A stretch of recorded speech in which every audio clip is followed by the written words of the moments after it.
Audio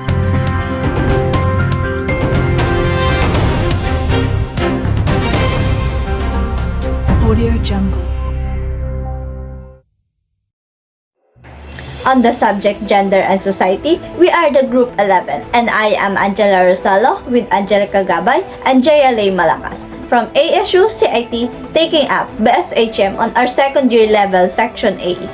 In this presentation, we will be talking about the women in the Philippines and the reason why they experience such issues, what they did to improve themselves, and who they are. Here is our lesson objectives. We will learn how to describe the role of Filipino women in the society involved. We will have the knowledge how to state at least 3 kinds of response of Filipino women to oppression, and we will explain how oppression emerged in the Philippine society. And these are our topic outlines. Women in the pre-colonial, the birth of militant group with a feminist agenda, practical feminism in the Philippines, women in the Hispanic period, then Filipinas who advanced modern feminism in the country, women in the American era, current forms of oppression against Filipino women and their responses. Our topic, Women in the Philippines, will tell us how Filipinas were equally important like men from the start, but then as we were colonized, women in the Philippines started to experience different issues because of their gender. But that didn't stop them to keep fighting for their rights and still continued to prove that women is an important key to nation building. Women in the pre-colonial Philippines. Women played an important role in the economic life of the people.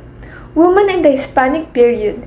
Filipinas were victim of the Spanish patriarchal system, but despite this, women still fought for the Philippine liberation. Women in the American era. Women continued their dynamic role in the Philippine society and women groups in the country developed, but the movements were not strong enough to transform the patriarchal system. The birth of the militant groups with the feminist agenda. Militant women had to gather themselves together under the Socialist Party to push women agenda while struggling for national liberation. Now let us talk about the current forms of oppression against Filipino women. We have what we call intersectional oppression, or the multiple oppression that women face due to the exclusion of the other parts of their identity. First is due to their gender. Second, their membership in a social class or society. And last is as citizen of a former colony. But now, let us meet 3 Filipinas who advanced modern feminism in the country. Number 1 is Lorena Barros, was a woman leader, gifted writer, and one of the icons of modern Philippine feminism. Number 2 is Rosel Ambubuyog. She is the first visually impaired Filipina to be awarded summa cum laude. Number 3 is Raisa Jajuri, an advocate of Muslim women rights. Maternal health and mortality is a contemporary issue facing women in the Philippines that can be connected to the themes of gender and society. A comprehensive strategy that tackles the underlying socioeconomic determinants, fortifies healthcare system, encourages gender equality and women's empowerment, and guarantees universal access to high-quality maternal healthcare services is needed to address maternal health and mortality in the Philippines.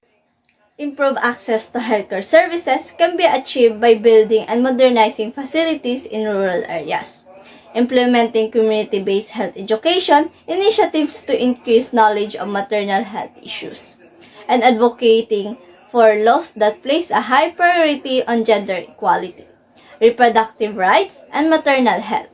Through the application of gender equality and empowerment concepts to the problem of maternal health and mortality in the Philippines, interested parties can collaborate to guarantee that every woman, irrespective of her socioeconomic background and place of residence, has the right to a safe and respectable childbearing experience.